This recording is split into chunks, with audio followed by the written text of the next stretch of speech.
Man, that's insane. What a machine. Well, we definitely stand out on the road. In this thing, we would stand out if viewed from outer space. Yeah, we definitely owe Clint one. What are the odds that there would be such a vehicle in our area, and of all people, I'd be the one who gets to drive it? Not that small, it seems. My father was speechless when I told him. I promised him photos that we'd show him the truck before we took it back. That shouldn't be a problem. So, what's the story with this truck? How did it end up here? I have no clue. I asked Clint, but he didn't know either. All he mentioned was that it was probably imported in the 80s. But why? We don't know. Who owns it? A former trucker and acquaintance of Clint. He bought it several years back in pretty rough shape, but managed to fix it up. Since then, it's mainly been parked in the garage with his tractors. Tractors? Yeah, apparently the guy's a farmer now. What a shame. This truck should be on display for all to see. Just keep driving and enjoy the ride. Thanks a lot, man. Really. It's okay. I hope it gives you some extra motivation. I'm seriously considering it. Looking at you, I can tell you're happy. The money's not bad at all. Driving runs in my blood, and so far I've been lucky enough to come across some very decent people in this business. Plus, I like the dynamic. And what is it that you don't like? I won't lie, maintaining the truck is a hassle. Plus, I'm hardly ever home, and Linda's not very happy about it. Well, I don't have a Linda. That's definitely an advantage. I mean, if you're driving truck. How are you two doing anyway? At first, she was happy that I finally landed a steady job and that I'm not just sitting around playing Elia and Adam Venture. Me helping out with the bills seemed to please her as well. Uh-huh, and? Linda wants a baby, bro. She wants us to go out with friends more often. Her friends mostly. To do things together. Well, doing things together isn't so terrible, is it? But she turns it into a chore. And if something doesn't go the way she planned, it's always my fault. Don't you want your own offspring? Of course I do, but I also want to drive a little longer to get a foothold in the profession. But you can't blame her for wanting a baby. I mean, considering her age, her biological clock is ticking away, my friend. I don't blame her. I'm trying to be there for her whenever I can to help her out. But the truth is, the relationship's grown cold.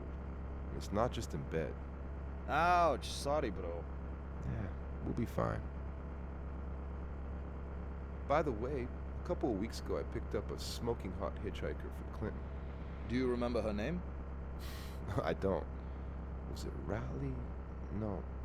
I don't remember. So, she was a hottie, huh? Oh, she sure was.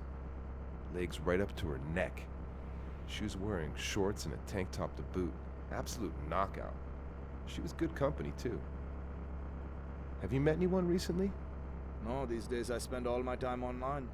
I truly envy you for being away from social media and the aimless mouse clicking all day long.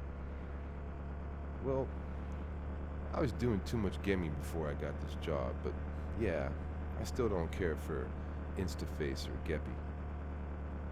Or maybe I'm afraid that I might get into it. Considering my experience with gaming, I know that it's easy for me to get hooked on such things. Do you have your game station? Yeah, but to be honest, I've barely switched it on lately.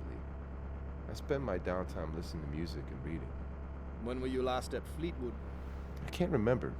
It's been a while. Same. It was cool when we were kids and my dad used to take us.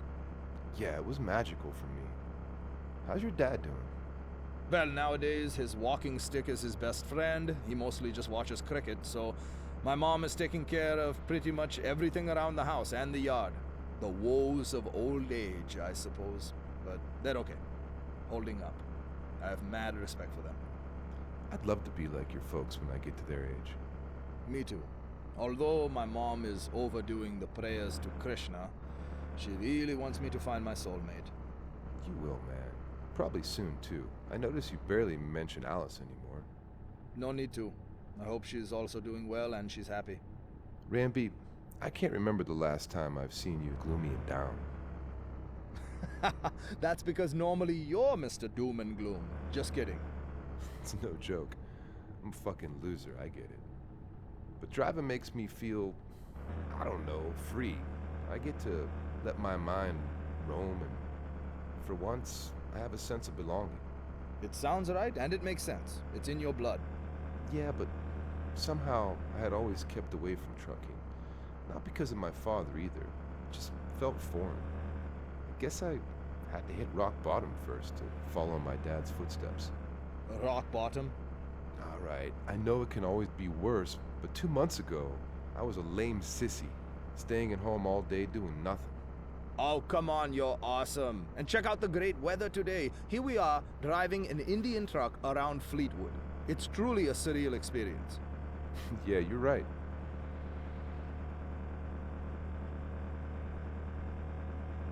Do you want to drive a little? Maybe on the way back. It's not like I haven't driven a truck in the last few months. But not this truck. True.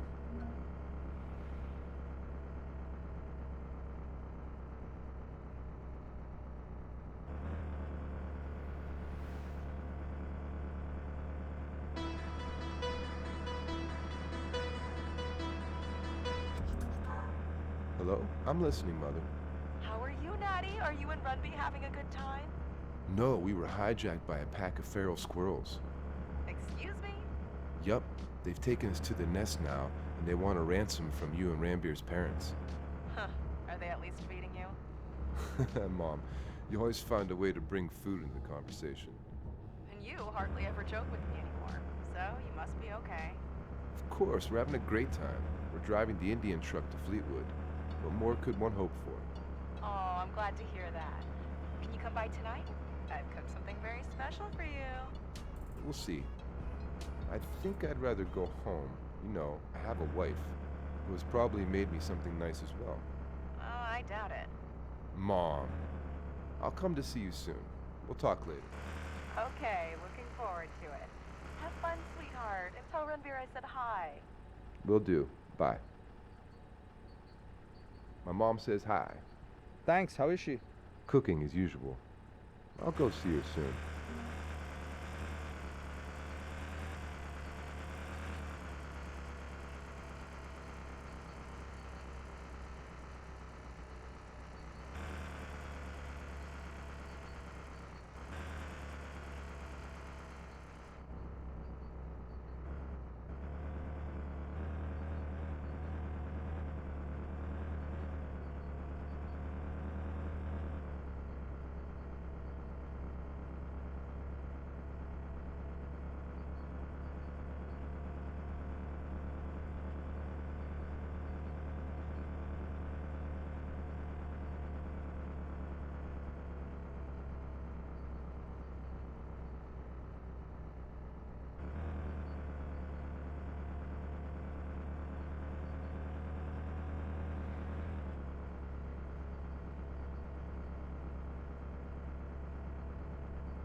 park over there. Okay?